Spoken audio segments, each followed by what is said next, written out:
নমস্কার, কেমন আছেন সবাই? আমি জানি আপনারা খুব খুব খুব ভালো আছেন। তাই আমি আবারও চলে এসেছি নিয়ে আপনাদের একমাত্র ফেভারিট শো এবার জলসা রান্নাঘরে সিজন 3। আজকে যে আসবে তার জন্য আমি একটা বিশেষ জিনিস বানিয়েছি। কি জানেন?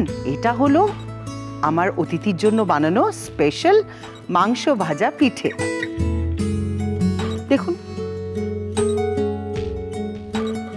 আর আজকে যে আসবে সে আসলে আপনাদের আনন্দটা আরো দ্বিগুণ হয়ে যাবে, কারণ আজকে যিনি আসবেন তিনি আমাদের সকলের প্রিয় রূপাঞ্জনা মিত্র। কেমন আছো?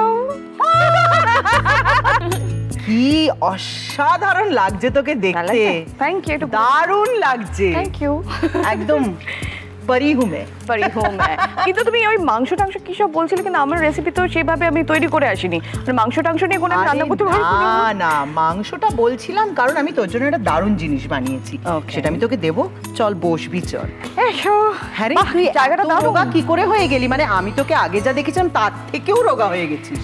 হ্যাঁ, মানে ওই আর কি, অনেকদিন তো হলো, মানে বাচ্চা হয়ে যাওয়ার পর আমার মনে হলো যে এবার ভেতর থেকে অন্তরের থেকে একটা ডাক এলো, না এবার তুমি ঝড়ো, এবার তুমি ঝড়ো। হ্যাঁ, ঝরে ঝরে পড়ছি।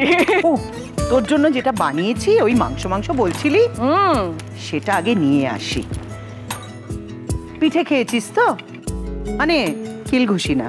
না, এমনি পিঠে তো অনেকবার খেয়েছি, কিলঘুষিও খেয়েছি, এখন ছেলের কাছ থেকেও খাই। কিন্তু আমি একটু মানে এটা মিষ্টি খুব একটা খেতে পছন্দ করি না। এটা একদম মিষ্টি না, তুই খেয়ে দেখ। এটা হলো মাংসের ভাজা পিঠে। মানে এর ভেতরে মাংসের পুর আছে? আরে খা তো আগে। মানে এটা আমি প্রথমবার বোধহয় খাবো। তোমার রেসিপি? অফকোর্স। দাঁড়াও দেখি, এটার সঙ্গে কাসুন্দি। খা। কেমন এই মাংসের ভাজা পিঠে? পুরোটা খেয়ে নিতে ইচ্ছে করছে, এতটা ভালো হয়েছে। খাওয়া যায় না, অসাধারণ। মাংসের ভাজা পিঠে, মাংসের পুর দিয়ে বানানো। মা, এটা তো খুব ভালো ব্যাপার। মানে আমি তাহলে আমার ছেলের টিফিনে ওটা দিতে পারি। তুমি যদি আমাকে রান্নার রেসিপিটা বলে দাও। একদম শিখিয়ে দেবো। তোর ছেলের নাম কি? রিয়ান। রিয়ান। সে কত বড় হলো? 6 বছর বয়স হয়েছে, ক্লাস 1-এ পড়ছে। এখন প্রচন্ড পড়ার চাপ। তো রিয়ান, আমি মাকে আজকে এই মাংসের ভাজা পিঠেটা বানাতে শিখিয়ে দিচ্ছি।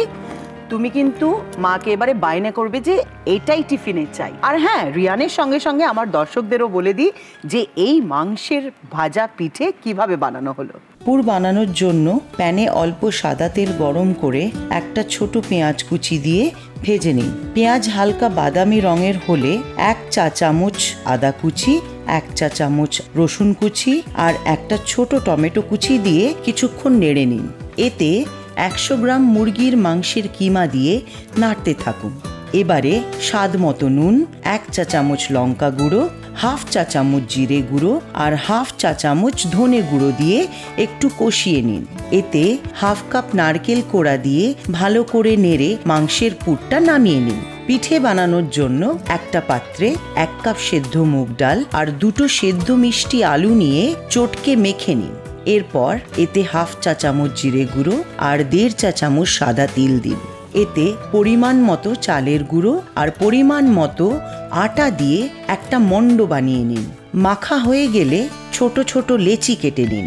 লেচিগুলো গোল করে মাংসের পুর দিয়ে পিঠের মতো মুড়ে নিন।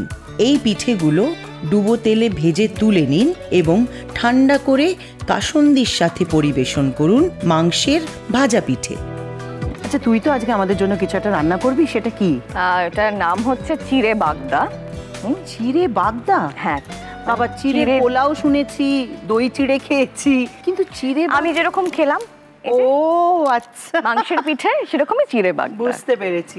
চল তাহলে দেখে নিবি যেগুলো রাখতে বলেছিস সেগুলো ঠিকঠাক সব আছে কিনা। কি কি লাগছে প্রথমে আমাদের দর্শকদের বলে দে। চিড়ে বাগদার জন্য আমাদের প্রথমে যেটা দরকার হচ্ছে 6টা কেটে ধুয়ে রাখা বাগদা চিংড়ি, নারকেলের দুধ, চিড়ে, হলুদ গুঁড়ো, গোটা জিরে, জিরে বাটা, কাঁচা লঙ্কা চেরা, সর্ষের তেল, সাদা তেল, স্বাদ মতো নুন, ঘি, লেবুর রস আর গরম জল। আচ্ছা, প্রথমে কি করতে হবে বল? গ্যাসটা অন করতে হবে তোমাকে, আর ফ্রাইং প্যানটা বসিয়ে আমরা একটু চিড়েগুলো ভেজে নেব। আচ্ছা, ঠিক আছে। আর হালকা বাদামি করে চিড়েগুলো ভেজে তুলে রাখবো। ঠিক আছে। 1 টেবিল চামচ আগে সাদা তেল প্যানে দিয়ে দিতে হবে। তেলটা গরম হলে আমরা চিড়েগুলো ছেড়ে দেবো। তো এখন তো তোর ছেলেকে ঘিরেই সবকিছু নাকি? হ্যাঁ, নতুন করে অনেক কিছু শিখতে হচ্ছে মানে ওই রান্নার নতুন নতুন রেসিপি একটু মানে বাচ্চাদের হ্যাঁ, যেগুলো ঝাল ছাড়া। আমার ছেলে এখনো অব্দি না ঝাল সেভাবে খেতে পারে না, কিন্তু আমি চেষ্টা করি যে কাঁচা লঙ্কা ভিটামিন সি রান্নার মধ্যে দিয়ে, কিন্তু চিড়ে দিই না। এবার আমরা চিড়েটা ধরে যেতে পারে, তাই জন্য একটু নাড়তে থাকবো। পুজো কেমন কাটলো? পুজো আপাতত ছেলের সঙ্গে তো হ্যাঁ ছিলামই, আর আমি নিজের মতন বন্ধুদের সাথে থাকি। আমাদের স্বাস্তিকের বিল্ডিং এর, আমার গড়িয়াহাটে যে আবাসনে আমি মানে আমার বাপের বাড়ি, সেখানে আমার বন্ধুরা সব বিদেশ থেকে আসে, যারা ছড়িয়ে ছিটিয়ে আছে দেশে বিদেশে সব আসে। সেই সময় আমাদের জমি আড্ডাটা হয়, সেই আবার সেই ছোটবেলাতে ফিরে যাওয়া, সেই ছোটবেলার গল্প, সেই আমাদের ওই স্বাস্তিকের একটা নিজস্ব কালচার আছে যে আমরা ছোটবেলা থেকে আমাদের হাতে করি নাটকেরই বলো বা অভিনয় বলো সব হয়েছে কিন্তু স্বাস্তিক ঘিরে, আমাদের বিল্ডিং ঘিরে। এবার আঁচটা কমিয়ে দিতে হবে, আর কমিয়ে দিয়েছি, বাদামি করে ভাজা হয়ে গেছে। আমরা চিড়েগুলো তুলে রাখি। তাহলে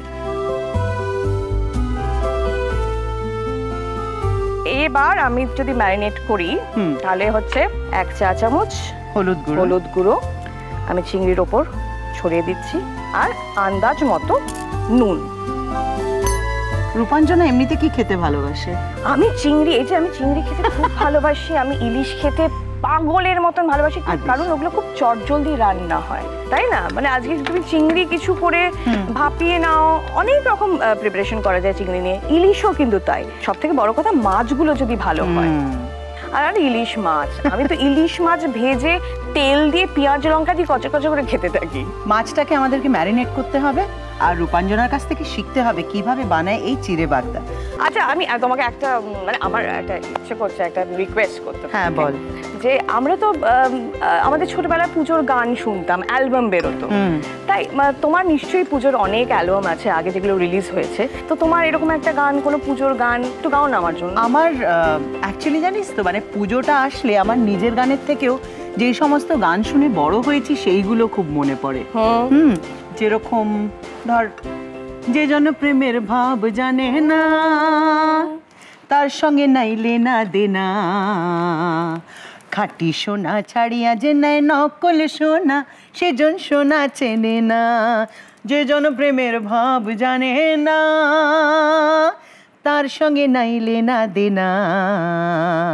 রূপাঞ্জনা আমাদেরকে শেখাচ্ছে চিড়ে বাগদা। আচ্ছা, এবারে কি করতে হবে বল? হ্যাঁ, চিংড়িতে ম্যারিনেট করে রেখে দিয়েছি, চিড়ে ভাজা হয়ে গেছে। এবার এই পাত্রে আমাকে অল্প করে গরম জল দেবে, তাতে আমি একটা জিনিস গুলে রাখবো। ব্যাস ব্যাস ব্যাস, এর থেকে বেশি নয়। তারপরে আমি এতে দেব 8 চা চামচ হলুদ গুঁড়ো আর অল্প নুন। আচ্ছা, এটা কেন বলতো? এইটা তুই কার কাছ থেকে শিখেছিস? মানে এগুলো তো মানে পুরনো ঘরোয়া রান্নাতে সবার কাছ থেকেই শেখা যায়, মানে বিশেষ করে মানে যারা বাড়ির সিনিয়র, মানে আমাদের দিদারের আমলে তারা গুলে, মানে তারা কিন্তু আগে গরম জলে এই আমাদের মশলাপাতি গুলে তারপরে কিন্তু রান্নাতে দিত। আর আমরা এই যে ম্যারিনেট করা চিংড়িগুলোকে ভাজবো। তার জন্য আমার দরকার 1 টেবিল চামচ সর্ষের তেল। আমি আন্দাজ মতো দিয়ে দিচ্ছি। সর্ষের তেলে কিন্তু চিংড়ি ইলিশ খেতে খুব ভালো লাগে, তাই না? বাড়িতে রান্না করিস? ওটা আমি নিজে করিনি, মানে রান্নাটা নিজে হাতেই রাখার চেষ্টা করি। আমার মনে হচ্ছে গরম হয়ে গেছে, এবার ছাড়ি আমরা চিংড়িটা। ছাড়। এক এক করে দিতে থাকি চিংড়িগুলো। নাও মাই টার্ন। ওকে। তোর বাড়িতে তো খুব জাঁকজমক করে লক্ষ্মী পুজো হয়, তাই না? জাঁকজমক করে হয় না, মানে আমি প্রত্যেক বছর চেষ্টা করি ওই যতটুকু, মানে ওই লক্ষ্মীর পাঁচালি পড়ে আমার যা যা দরকার হয় লক্ষ্মী পুজোর জন্য, কোজাগরি লক্ষ্মী পুজোর যা যা দরকার হয়, মানে পুজোটা ভালোভাবে নিষ্ঠা সহকারে করার জন্য সেইটুকু করি। হ্যাঁ, তার জন্য ভোগ রান্না করি সকালে উঠে। কি ভোগ রান্না করিস? লুচি করি, একটু তরকারি করি, সাদা আলুর তরকারি করি, তারপরে খিচুড়ি করি, 5 রকমের ভাজা করি, ফল মিষ্টি সব দিয়ে নিজের মতো করে আমি লক্ষ্মী পুজো প্রত্যেক বছর করি। আমার মনে হচ্ছে চিংড়িগুলো হয়ে গেছে আপাতত, আমার মনে হচ্ছে হয়ে গেছে। এবার আমরা চিংড়িগুলোকে এক এক করে তুলে রাখছি।